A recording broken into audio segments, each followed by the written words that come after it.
بالکل اسی طرح سمجھ لیجئے ایک بات یاد آئی ہے، حضور فرماتے ہیں کہ جس طرح کان لگا کر اللہ قرآن کو سنتا ہے کسی چیز کو نہیں سنتا. ہمیں نظر نہیں آتا نا، ہمیں معلوم نہیں، ہم قرآن پڑھ رہے ہیں تو سننے والا کون ہے؟ سب سے زیادہ کان لگا کر خود اللہ. یہاں اس لیے مجھے یاد آیا کہ ابو موسیٰ اشعری کو کیا پتا تھا کہ کون سن رہا ہے. وہ اپنی کیفیت میں نماز میں تہجد میں قرآن کی تلاوت کر رہے تھے، اور ظاہر بات ہے ان کے گھر ایکڑوں میں بنے ہوئے نہیں تھے، ایک ایک کمرہ، ایک ایک کوئی حجرہ، ایسے ہی تو گھر تھے نا صحابہ کے. لہذا حضور پاس سے گزرے، آواز آئی، کافی دیر سنتے رہے. اس کے بعد آپ تشریف لے گئے، صبح فجر میں ملاقات ہوئی تو حضور نے تحسین کے انداز میں فرمایا، یا ابا موسیٰ انک قد اوتیت مزمارا من مزامیر آل داؤد. اے ابو موسیٰ، تمہیں تو آل داؤد کے سازوں میں سے ایک ساز اللہ نے عطا فرما دیا ہے. جس طرح حضرت داؤد لہن داؤدی مشہور ہے کہ جب وہ پچھلے پہر رات کو حمد کے ترانے الاپتے تھے، قرآن میں ہے کہ پرندے شامل ہو جاتے تھے ساتھ، اور پہاڑ وجد میں آتے تھے، پہاڑ بھی ان کے ساتھ شریک ہوتے تھے. تو جس طرح کا اللہ نے ان کو لہن عطا فرمایا تھا، حضور نے تحسین کے انداز میں فرمایا ہے ابو موسیٰ اشعری، اللہ نے تمہیں بھی آل داؤد کے سازوں میں سے ایک ساز عطا فرمایا. بہرحال قرآن مجید کا جو یہ میوزک ہے، قرآن کے الفاظ کا جو حسن ہے، جہاں تک حسن معنوی ہے وہ تو ہر لفظ میں ہے، لیکن یہ حسن ظاہری، حسن صوتی، حسن لفظی، یہ اپنے کلائمیکس پر آپ کو نظر آئے گا سورہ رحمان میں. لیکن قرآن میں یہ سورت اس اعتبار سے بھی ممتاز ہے، اس کی 4 آیات پر ذرا توجہ کریں گے، عجیب حقائق سامنے آئیں گے. جہاں یہ قرآن مجید کے حسن صوت اور حسن لفظی کی معراج ہے، وہیں اس کی پہلی 4 آیات میں 4 چوٹی کی چیزوں کا ذکر ہے، سب سے اونچی چیزیں. پہلی آیت کیا ہے؟ الرحمن. ایک آیت ہو گئی. رحمان کیا ہے؟ اللہ کا نام ہے. کبھی آپ نے غور کیا اللہ کے ناموں میں سب سے پیارا نام کون سا ہوگا؟ رحمان. کیوں؟ اس کا مادہ کیا ہے؟ رحمت.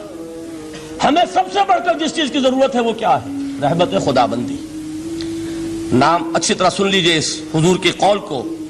حضور فرماتے کوئی شخص جنت میں مجرد اپنے عمل کی بنیاد پر داخل نہیں ہو سکے گا جب تک کہ رحمت خدا بندی دستگیری نہ کرے. کسی صحابی نے بڑی ہمت اور جرأت کا ثبوت دیا کہ پوچھ لیا، کیا حضور آپ بھی؟ جب آپ نے فرمایا کوئی شخص داخل نہیں ہو سکتا جنت میں محض اپنے عمل کی بنیاد پر جب تک کہ رحمت خدا بندی جو ہے وہ دستگیری نہ فرمائے. پوچھا گیا کیا آپ بھی؟ آپ نے فرمایا ہاں میں بھی. آپ اندازہ کیجئے کہ اگر محمد الرسول اللہ بھی رحمت خدا بندی کے ضرورت مند ہوں تو تاب دیگراں چہ رسد، ہماری تو سب سے بڑی ضرورت رحمت خدا بندی ہے. اب یہ رحمت جو ہے قرآن مجید میں اللہ تعالیٰ کی یہ شان 2 الفاظ کے ذریعے سے آتی ہے، رحیم اور رحمان.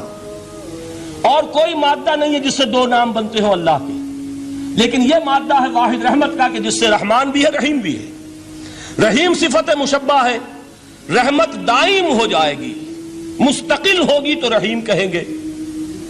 اور رحمان، اس میں رحمت کی ہے وہ شان ہے کہ جیسے ٹھاٹھے مارتا ہوا سمندر ہو، ہیجان کی کیفیت، طوفانی کیفیت، رحمت خداوندی کا طوفانی جوش، وہ ہے رحمان. آپ تو رہتے اس علاقے میں ہیں، آپ کو معلوم ہے عرب اگر بھوکا مرا جا رہا ہو تو کیا کہے گا؟ انا جوعان. پیاسا مرا جا رہا ہو انا عطشان. بہت غضبناک ہوگا غضبان. غضبان آصفہ قرآن میں آیا ہے، بہت غضبناک. رحمان جس کی رحمت جو ہے جوش میں ہے، ٹھاٹھے مارتے ہوئے سمندر کے مانند. تو یہ اللہ تعالیٰ کے ناموں میں سب سے پیارا نام. اب آگے چلیے. الرحمن علم القرآن. رحمان نے قرآن سکھایا. رحمت خداوندی کا سب سے بڑا مظہر، رحمان کی رحمانیت کا سب سے بڑا مظہر قرآن ہے. ان میں جو منطقی ربط ہے اس کو سمجھتے جائیے. اچھا آپ یہ سوچئے، جو علم بھی انسان کو حاصل ہوا وہ کس نے دیا؟ اللہ نے. سائنس کا علم کس نے دیا؟ اللہ نے. علم آدم الاسماء کلہا. وہ علم الاسماء جو حضرت آدم کو دے دیا گیا تھا ازل میں، یہ اسی کا ظہور ہے، یہ اسی کی ایکسفولیشن ہے جو ہو رہی ہے اور ہوتی رہے گی ابھی. اور دوسرے علم ہے وہ کس نے دی؟ اللہ نے دی. لا یحیطون بشیء من علمہ الا بما شاء. مخلوق میں سے کوئی اللہ کے علم میں سے کسی شے کا احاطہ نہیں کر سکتا مگر وہ جتنا اللہ دینا چاہے. لیکن یہ کہ تمام علوم میں چوٹی کا علم قرآن. نوٹ کرتے جائیے، اب چوٹی کی چیزیں جمع کیجئے. اللہ کے ناموں میں چوٹی کا نام رحمان. اللہ نے جو کچھ انسان کو سکھایا اس میں چوٹی کا علم قرآن. خلق الانسان، انسان کو پیدا فرمایا. سوال یہ کہ حیوانات کو کس نے پیدا فرمایا؟ آسمان کس نے پیدا کیے؟ زمین کس نے پیدا کی؟ فرشتے کس نے پیدا کیے؟ کیا مطلب خلق الانسان؟ اس کی تمام مخلوقات میں اس کا کلائمیکس، اس کی تخلیق کی معراج، اس کے تخلیق کا نقطہ عروج انسان ہے. یہ ہے کہ جو مسجود ملائک بنا ہے. وَلَقَدْ كَرَّمْنَا بَنِي آدَمَ وَحَمَلْنَاهُمْ فِي الْبَرِّ وَالْبَحْرِ وَرَزَقْنَاهُمْ مِنَ الطَّيِّبَاتِ وَفَضَّلْنَاهُمْ عَلَى كَثِيرٍ مِّمَّنْ خَلَقْنَا تَفْضِيلًا. تو تخلیق میں سب سے اونچی تخلیق انسان کی، علموں میں سب سے اونچا علم قرآن کا، اللہ کے ناموں میں سب سے اونچا نام رحمان. اب آئیے چوتھی چیز، علمہ البیان، انسان کو بیان کی صلاحیت عطا فرمائی. کیا اور کوئی صلاحیت عطا نہیں کی؟ بینائی کس نے دی؟ اللہ نے. اسی طریقے سے سماعت کس نے عطا فرمائی؟ اللہ نے. کتنی فیکلٹیز ہیں، کتنے ایکسٹرنل آرگنز ہیں سینس کے، کتنے انٹرنل سینسز ہیں جو اللہ نے دیے ہیں. لیکن یہاں بھی سمجھ لیجئے جتنی فیکلٹیز ہیں ہیومن فیکلٹیز، ان میں ٹاپ کی فیکلٹی جو ہے وہ اسپیچ ہے، کلام ہے، بیان ہے.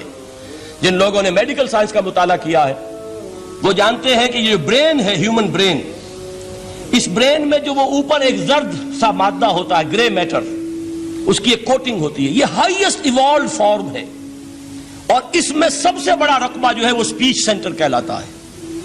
اسی لیے انسان کو حیوان ناطق کہتے ہیں. حیوان کے اور انسان کے مابین امتیاز قائم کیا گیا، نطق، گویائی، بولنا. اب یہ کیا چیز ہوئی؟ انسان کی صلاحیتوں میں سے سب سے اونچی صلاحیت. 4 آیتیں ہو گئی نا. اللہ کے ناموں میں سب سے چوٹی کا نام رحمان. اس نے جو علوم پیدا کیے ان میں چوٹی کا علم قرآن.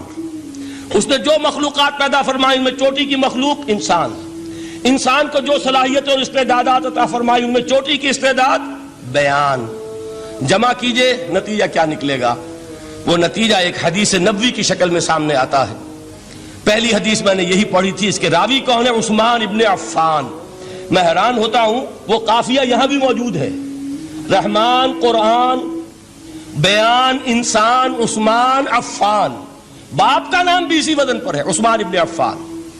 عن عثمان ابن عفان رضی اللہ تعالی عنہ قال قال رسول اللہ صلی اللہ علیہ وسلم. حضرت عثمان شہید مظلوم ذو النورین رضی اللہ تعالی عنہ فرماتے ہیں کہ اللہ کے رسول صلی اللہ علیہ وسلم نے فرمایا، خیرکم من تعلم القرآن وعلمہ.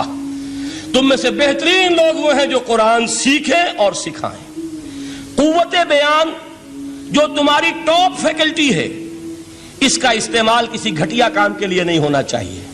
دیکھیے اردو میں محاورہ ہے کہ توپ سے مکھی نہیں ماری جاتی. توپ بنائی گئی ہے کسی بڑی شے کے لیے، مکھی مارنے کے لیے توپ استعمال نہیں ہوتی. یہ قوت بیان جو ہے، جو ٹاپ موسٹ فیکلٹی ہے ہیومن، جو فیکلٹیز ہیں ان میں سے، اس کا استعمال بھی ٹاپ موسٹ ہونا چاہیے. قرآن کو بیان کرو. وہ جیسے کہ علامہ اقبال نے کہا ہے، بلکہ غالباً ان کے قبر پر آس پاس جو اشعار لکھے ہوئے ان میں سے ایک یہ بھی ہے، اگر یک قطرہ خونداری، اگر مشتے پرے داری، بیابامن تو آموزم طریق شاہ بازی را.